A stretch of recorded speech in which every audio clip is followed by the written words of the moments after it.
A sports wrap. There we go. It's time for the best coverage of the top stories in sports. The Sports Wrap with G starts now.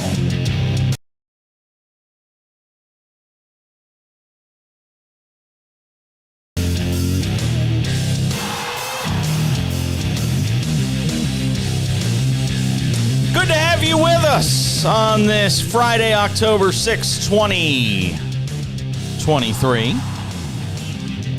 Jason Cole coming up in about 30 minutes. We'll talk with him about all things NFL, also the passing of really an NFL legend in Dick Butkus. We'll also have Paige versus the Prince, our week 5. What am I saying, week 3? Our week 5 NFL picks. Hopefully we'll do better than we did last week because we could not have been worse. But first we say hello to our friend, the great Sam Yarnell, the Prince of Picks. No, I'm not. Oh, he has deleted his own moniker. That is it. He has deleted his own moniker after the Thursday night debacle just down the street from him in the nation's capital. Who could have seen that coming, huh? Yeah, right. I listen. I'm not doing an I told you so. Well, I will in a second, but the line just seemed fishy to me. The line just did not make sense to me for a team that was winless going on the road against a Commanders team that played so well against the Eagles. Something did not add up. And we found out why last night. Boy, did we find out why. Justin Fields looking like Joe Montana. Joe Montana? Wow. Put up a ton of points. For those who may have missed it, this was yesterday's show. Cue it up. Yeah, you must be missing something. It's the easiest bet.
One could have seen Justin Fields doing that with that offense. DJ Moore looking like Randy Moss against a good Commanders defense. Ron Rivera, however, I will say not all bad things came out of yesterday, because if you listen to us the week before the season started, when Jason and I talked about all the futures that we liked, I said that my best bet for first coach fired was Ron Rivera, and Ron Rivera is getting canned this week. So that's looking good at least. At least we got one good thing out of last night, Jason. You think he's going to get canned this week, huh? Oh, he's done. He is done. Give Eric Bieniemy the keys to that team right now. See, and here's the thing. Call me crazy. I don't hate the Commanders when they do that, right? Eric Bieniemy becomes the head coach. He's leading that offense still. They bring in a good defensive coordinator. Hey, Lou Anarumo, what are you doing in a couple of years? I like that team. I like the team too. I'm puzzled at how they could play so badly last night. It almost makes me wonder if we've overestimated what we saw from them through the first 4 weeks of the season, and whether it's time to put a fraud alert on them. Fraud alert. Maybe it's time for a fraud alert on the Commanders. Fraud alert. I don't think you can be a fraud at the Commanders level just because, you have to be an actually good team. to be a fraud, right? So what are we going to do? Call the Commanders frauds for being like slightly mid? Like that's what I'd say they are. They're a mid team. They're a very mid team. So you can't call a mid team a fraud because what are you faking? Being mid? It doesn't make sense. Pretenders. And I don't think that, how about pretenders? I still don't think that they're pretenders because I don't think that they're pretending to be anything, right? They're not pretending like they're going to win the Super Bowl or even make the playoffs. But I was thinking it's gonna playoffs. Be a scrap.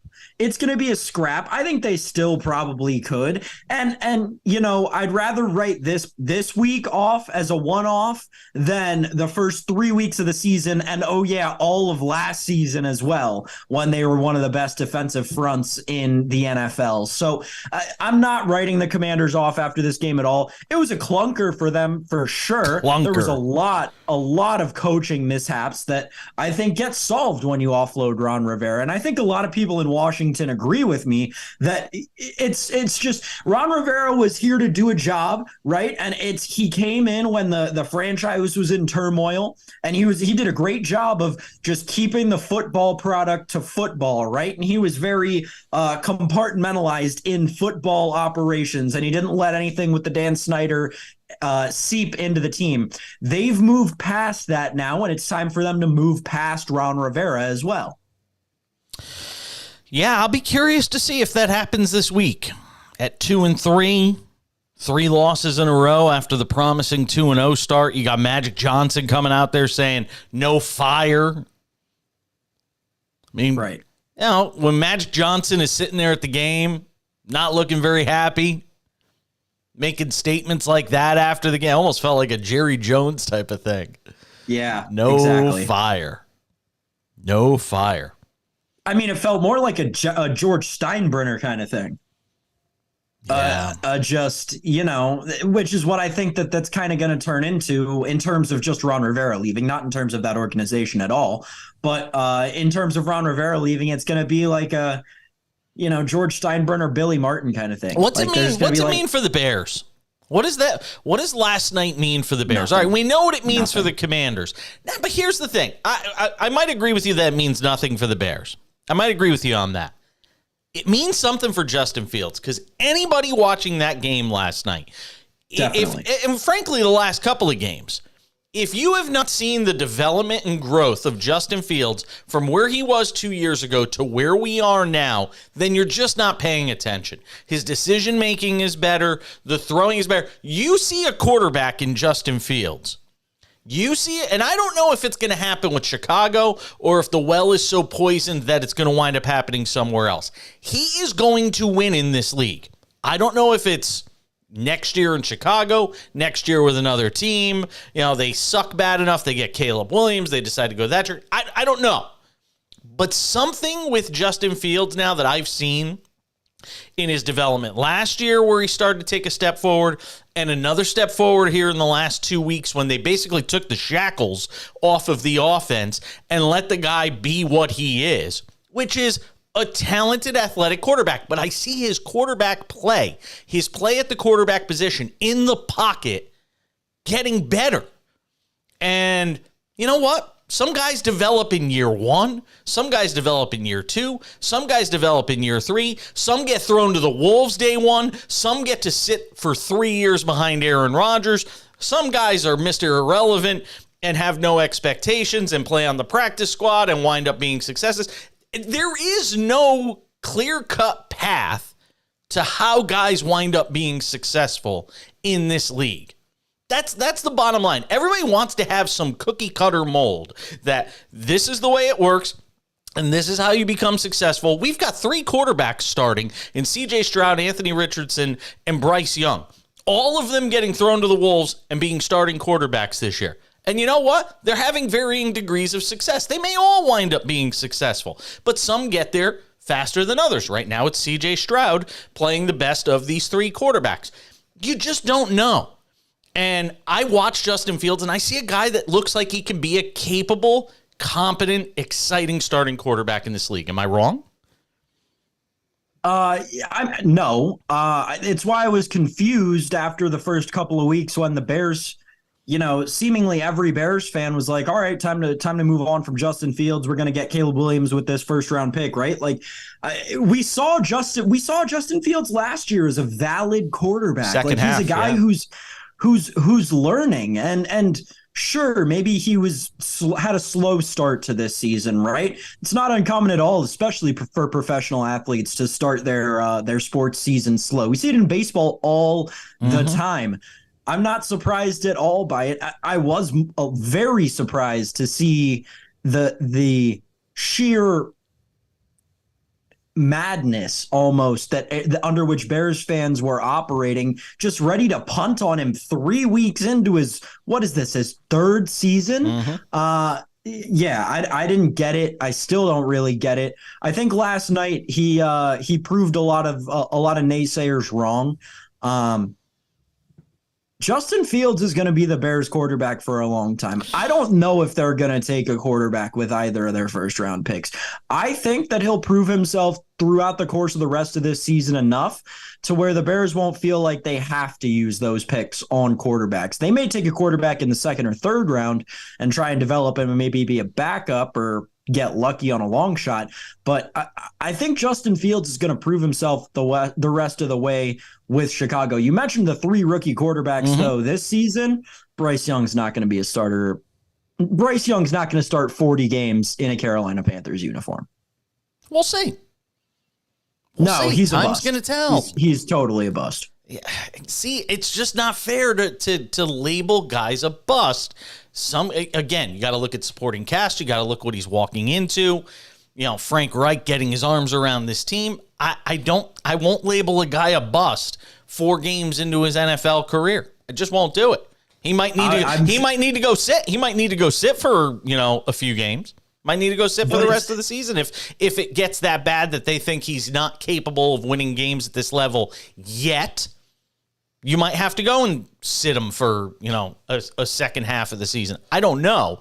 I won't label a guy a bust that fast because everybody develops at a different speed. And again, you're comparing him to what C.J. Stroud is doing and what Anthony Richardson is doing. And yeah, against those two guys, you would label him a bust if you put him up against those two guys. And I wouldn't say, look, he doesn't have a lot to work with there in Carolina. So I'm not ready to crush him yet. There is not a lot. Speaking of, by the way, how do you think Carolina felt watching DJ Moore do that last night? Yeah, that was incredible. What an effort! Incredible. What an effort from DJ Moore. Andy Dalton came right into that Carolina offense and made it work like a well-oiled machine. Well, he made it work. I would also say that there are more weapons in the Carolina offense than there are in the Colts offense so far, and possibly even the Texans offense. I don't think any of them. I think all 3 teams are kind of lacking in terms of weapons, but that's neither here nor there. I'm just not going to label a guy a bust after 4 games. I just don't think it's fair to do it because after the first 4 games of Justin Fields, we could have labeled him a bust. Go back and look at the numbers. It's easy to do. All right, stick around. We're going to come back. Sam and I will have Paige versus the Prince, our week 5 NFL picks. Hopefully we do better than we did last week. Stick around. We're coming back.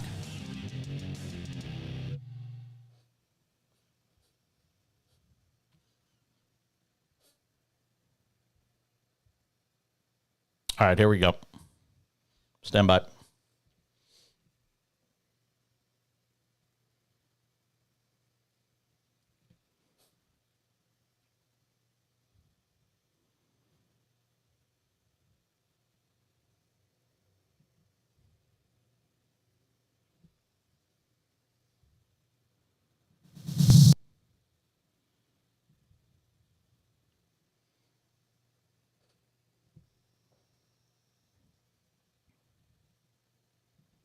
Face off for sports betting bragging rights.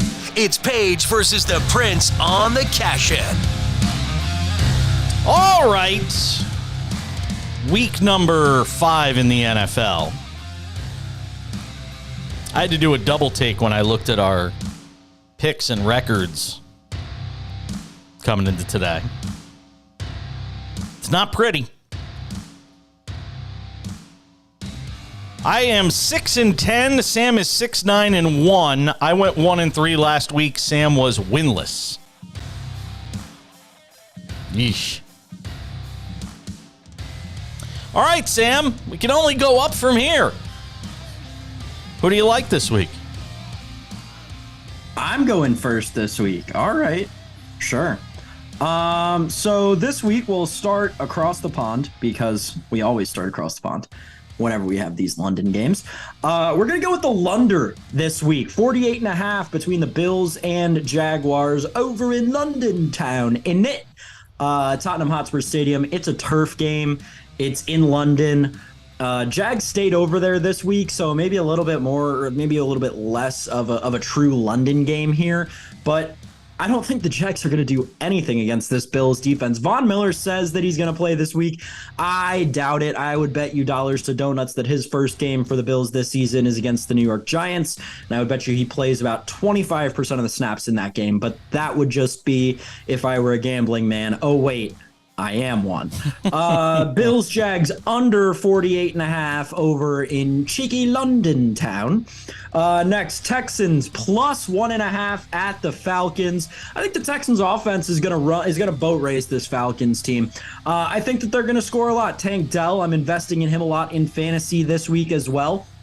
Damian Pierce, probably not going to have as good of a game as you might think, you fantasy owners out there, because that Falcons defense and Art Smith are really good at it, or are really good this season, I should say. That said, I still like the Texans here on the road as a road dog. They're a hungry dog, and a hungry dog runs faster. Texans plus 1.5 at the Atlanta Falcons down in Hotlanta. Next, the Philadelphia Eagles are only laying 4.5 in Los Angeles against the Rams. This seems like it's the easiest bet of the week, even easier than the under in the Commanders-Bears game.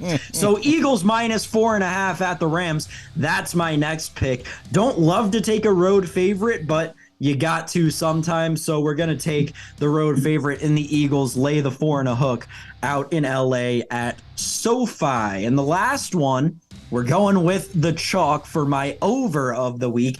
Chiefs Vikings over 52.5. The Vikings don't play defense. I expect the Chiefs to almost get this past the total by themselves. And maybe the Vikings will add a field goal here or there and push this one to 53. So that's what I like this week. Bills, Jags, Lunder 48.5. Texans plus 1.5 at the Falcons. Eagles minus 4.5 at the Rams. And then Chiefs and Vikings over 52.5. Well, we agree on one game, unfortunately, but I'm not going to change my picks because every time I do that, I wind up with going with a game that I don't like as much and I wind up losing. And I'm not going to sacrifice my already terrible record. I agree with you on the Jaguars and Bills. Jags can't score. They can D up pretty well, though. They're top 12 in the league. I think the trip to London has the Bills miss a beat. I still think they win. They're coming down a little bit off that win against the Dolphins. There's the obvious hangover from that kind of game, plus the trip over. Not a lot of points coming in this game. I agree with everything Sam said. Love the Lunder. The Lunder, I love that. 48.5. Go with the under. That's game number one for me. Cardinals plus 3 at home against the Bengals. It's going to shock you. Bengals offense has struggled. That has been a shock. Bengals defense has had to spend a lot of time on the field. They're bottom half right now. I've watched a lot of the Cardinals this year, and I think they were a lot better than their record says. They're playing above their level of talent, and Cincinnati is playing below their level of talent. Throw injuries into the mix. You throw in a quarterback right now that has clearly struggled with the calf strain and trying to get healthy while trying to get this team some wins. It's been a tough go of it. Been a tough go of it for Joe Burrow in the early going. I love home dogs. Anybody who knows anything about me knows I love home dogs. Give me the Cardinals plus 3 at home against the Bengals. Game number 2. Chiefs and Vikings in mini. Sam likes the over in this game. I like the Chiefs. The team just finds ways to win games.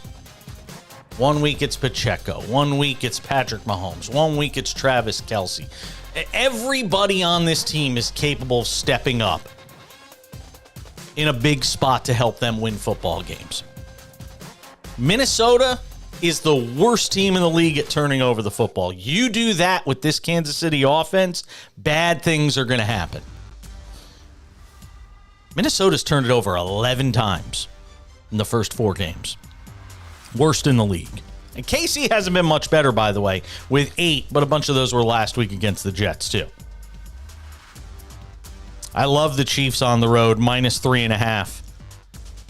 I almost call it a get-right game for the Chiefs because they weren't right last week and they still found a way to win.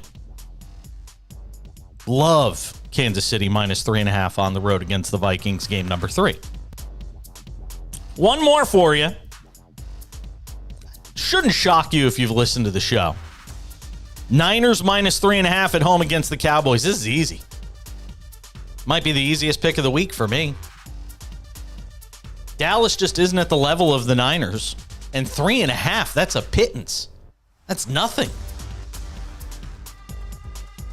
San Francisco's great on every level. Dallas isn't. San Francisco's at home. I've seen enough of these two teams through the first 4 games to tell you San Francisco is demonstrably better than the Dallas Cowboys. They're better at quarterback. They're better in the backfield. They're better in the receiving game. Maybe. Dallas does some great things defensively. The Niners have so many ways they can beat you. Christian McCaffrey goes off. Niners minus 3.5 at home against the Cowboys. Jaguars, Bills under 48.5. Cardinals plus 3 at home against the Bengals. Chiefs minus 3.5 in Minnesota against the Vikings. And the Niners minus 3.5 at home against the Cowboys. Yes, Sam. I would just like to defend myself and say that I went 1-3 last week, not 0-4. What'd you get right? I got the Niners minus 14 against the Cardinals correct. Oh, that's right. You did. I'm sorry. My apologies. We will amend the records to reflect that Sam is 7-8-1. Only a little bit better, but hey, it matters. Still below 500. Every win matters. Every win matters. I agree. That is Sam Yarnell, ladies and gentlemen. Sam, have a great weekend. I'll be texting you. We'll talk about winners next week, Jason. Hopefully, I'll meet you at the window. Right? Meet me at the window. Meet you at the window. That is Sam Yarnell, ladies and gentlemen. Say goodbye, Sam. Oh, look, there's 2 of me now. Oh, man. All right. Jason Cole coming up in a minute. We'll talk to him about all things NFL, including the passing of Dick Butkus. Don't go anywhere. Lots more to do on the Cash In.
There he is. How are you? Look at you. Yep. Bathed in the glow of California sun and blue skies, baby. Can you turn it Can you turn your phone sideways rather than? Yeah, I can. That's better. Thank you. All right. Sure. Cool. All right, we're gonna go. You want me back in shade or you want me in sun? Doesn't matter to me. You look fine. Okay, sounds good. I could see you. All right, here we go. Stand by.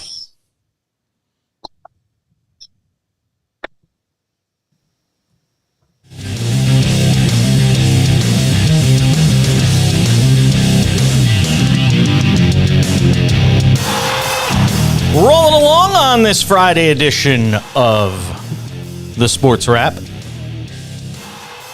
And saying hello to our good friend, the great Jason Cole. Outkick.com senior NFL writer is hanging out with us on this Friday in sunny California, where I am as well, just a little up the coast, little ways up the coast.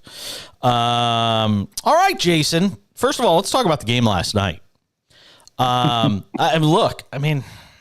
Justin Fields looked really good now. Back-to-back weeks, you've seen some good stuff out of him. If you're the Bears, that certainly has to make you feel good. But what happened to the Commanders? I mean, you got Magic Johnson after the game saying there's no fire. That feels like a flashing red light when it comes to the future of Ron Rivera with that team. They've lost 3 in a row. What do we make of the Commanders at this point after what we saw last night?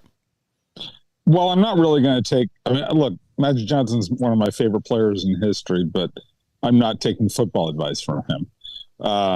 So I'll wash that away at the moment. I think they had a terrible game, and they have a quarterback who can't keep up against a guy who I think is learning to make big plays and change games. So this is what Chicago did was what it did in the first half against Denver, but failed to take control of the game. Okay. This time they took control of the game. A lot of that is because they were playing a substandard quarterback, right? So some of this is understandable in my view. And I think that Justin Fields has taken huge steps forward. I think Ron Rivera, no matter what, is under, a lot of pressure because you have a new owner. And a new owner is going to want his guys. It's that simple.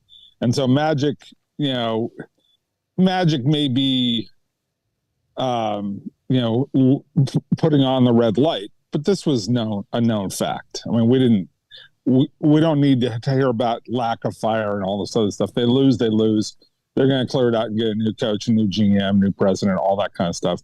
That's what's going to happen in Washington at the end of this year, unless they somehow make the playoffs. And I don't see that with this team. Does that mean Eric Bieniemy gets washed out with Rivera, or could Bieniemy still wind up being the head coach there? He could end up being the head coach. He could stay as offensive coordinator. Depends on what they want to do. Depends on who they hire. So there's a lot to go here. I think Bieniemy's been fine. I don't have a big critique of him. He just, the quarterback is the quarterback. Let's not pretend that Sam Howell is some high drafted pick with all sorts of pedigree who we think is going to be the next great thing. He's just a guy. Yeah, I agree with that. Move back to Justin Fields for a second. I don't know what you do if you're the Bears, because the lack of winning, you're now in year 3 or whatever here with Justin Fields, 1.5, 2.5, whatever you want to call it, by the time it's all said and done. Depending on where their record is, they've got to start making decisions whether he is their quarterback of the future. Some guys just take longer to develop than others. Some guys are born on first base like Justin Fields, and some guys are born on third base with an offense like the Niners that Brock Purdy gets to play with. How do you, as a guy who follows this league and has been around this league a long time, how would you, if you were the Bears, handle Justin Fields going forward, knowing that this year's probably already chalked up as a loss? You're 1-4. You're not making the playoffs. How would you, if you're the Bears, proceed when it comes to Justin Fields? I'm liking what I see the last couple of weeks, and it's about training and having this guy understand we need you to be a pocket quarterback so that you'll last longer with the ability to run. I think who has made this point? It was Jordan Palmer, the guy who's now quarterback coaching, the brother of Carson Palmer, played in the league for a little while as well. He said the greatest attribute that Patrick Mahomes has is not that he can run, but he's a great replacement runner. In other words, if you try and take yardage away on the outside, you're going to give him yards to run for, and he's going to look for the throw until he has to take those yards. Justin Fields, prior to this year, was a guy who was looking to run first and reminded me and sometimes of what Adrian Peterson looked like early in his career because of his ability to beat angles, right? He could just destroy an angle where a defender thought he had him, and then he'd just blow right on by him. Now Justin Fields is learning, okay, you want me to learn how to play from the pocket. He's starting to do it, and it's starting to look really good because they have also, not only are they teaching him how to do it, but they're also giving him pretty good weapons. DJ Moore is a pretty good player to go along with, Mooney. This is looking like it's going the right direction. And I think I'd like to sit tight unless the whole thing falls apart. Do you think that this head coach is the right guy to sort of lead this thing forward? Or do you think it winds up being somebody else who inherits Justin Fields? No, I'd rather stay with Eberflus at this point in time because they have a plan, and his staff has a plan for how they want to deploy Justin Fields, and I want to give him a little bit of time. Look, some coaches don't get it right away either. That doesn't mean that you throw them out right away. Sometimes you let them develop a little bit, get some better players around them. I mean, one of the things, my biggest concern with Eberflus is defensively, they're tragic, or at least they were for the first 4 games of the season. Yeah. You forget about Justin Fields. They're giving up 6 yards a play. 6 yards a play. Okay? Like, it's first and second down. Now we're on the next first down. That kind of situation that we have on average against Chicago. And so my question with Eberflus is, what are you going to do to get a better defense so that I can put Fields in better positions to see if he's really a good player? And look, Fields is not perfect. He doesn't read the field particularly well yet, but he's getting there, and he has such remarkable skill. I don't want to give up on that. Yeah, I agree with you. Jason Cole joining us, Outkick.com, senior NFL writer. They got rid of Chase Claypool, send him off to Miami. Worth taking a flyer on him if you're the Dolphins? Yeah, there's some talent there, but there's a reason guys get traded like this. It's true. Right? I mean, there's a reason that they are healthy scratches.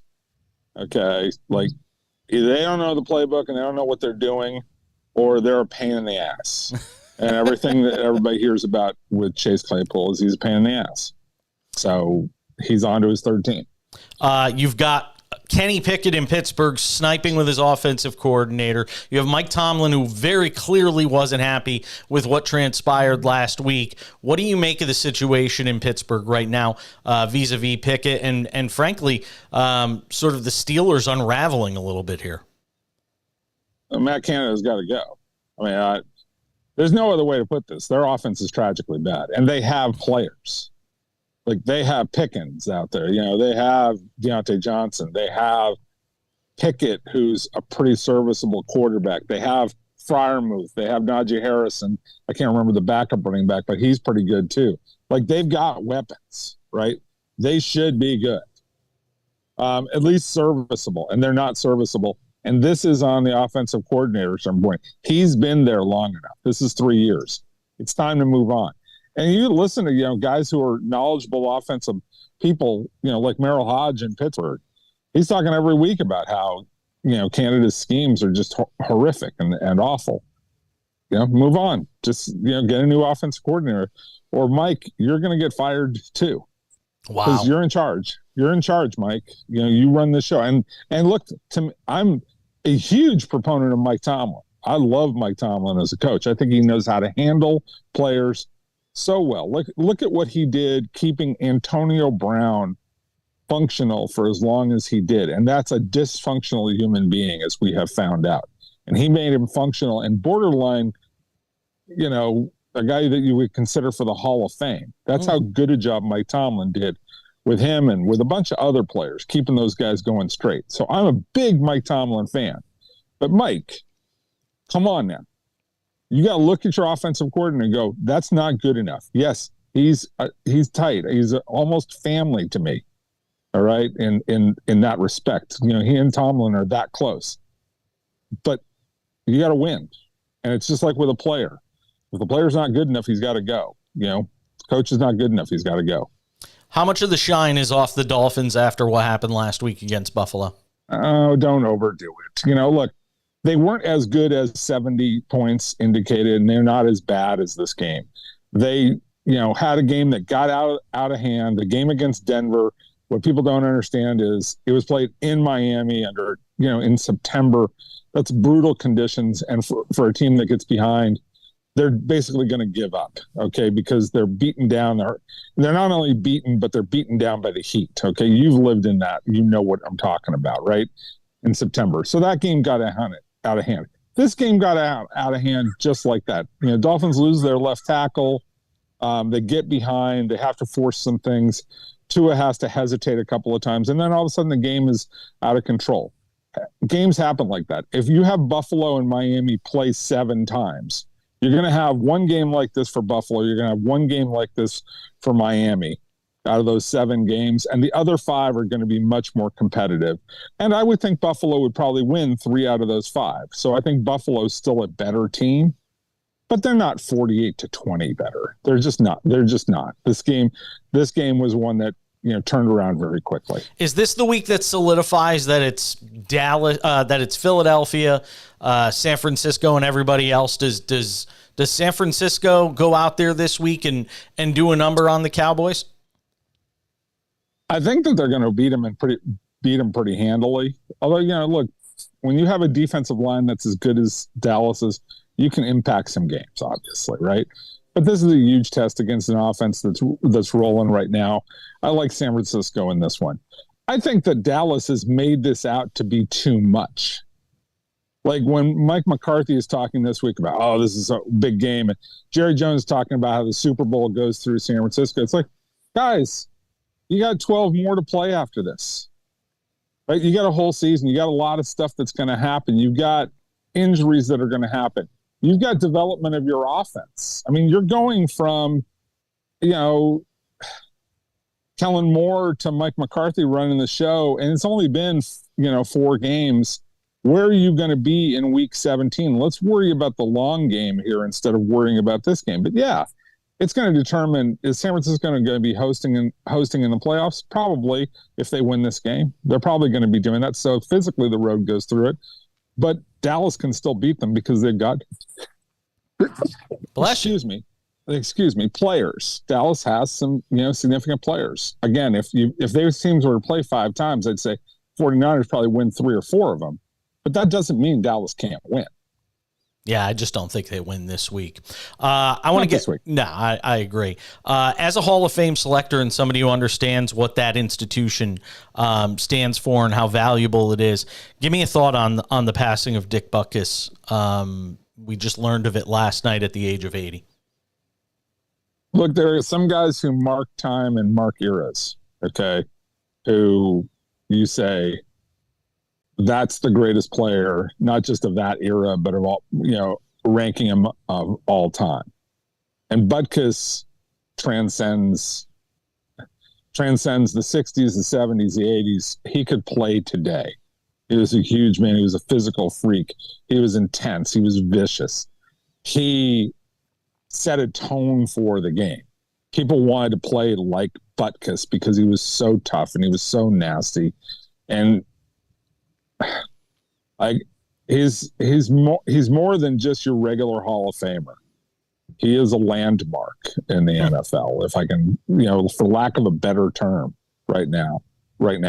He and Ray Lewis. If you say I saw those guys play, it was a privilege to watch guys like that play, to study and see what they could do on a field and how they could change games. You put a Lawrence Taylor in that sort of category too? Oh, absolutely. I'm just talking. I was just thinking middle linebackers, but Lawrence Taylor. I saw Lawrence Taylor play.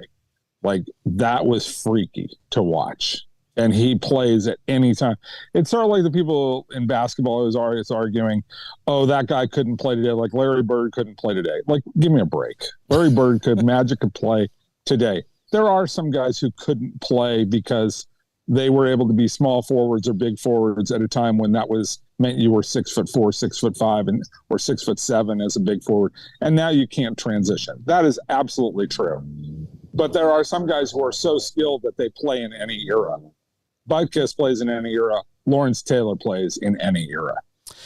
Jason Cole could talk football in any era. Does a great job. Outkick.com, senior NFL writer. Thank you, my friend. Always good to talk to you. Have a great weekend. You too. Be good. That's Jason Cole hanging out with us on the show.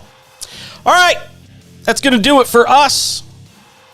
Sports Wrap is done for this Friday, October 6, 2023. Appreciate you being a part of it. Enjoy the weekend of football. We'll have a full recap of everything on Monday. Should be an interesting weekend around the NFL. There's a few games. When we were doing Page versus the Prince, there were more than a few games that caught my attention. Baseball postseason rolls on. Divisional round starts on Saturday. We'll obviously recap that as well on Monday. Thanks to Jason Cole again for stopping by. Sam Yarnell, the Prince of Picks. We'll see you back here on Monday. Have a great weekend.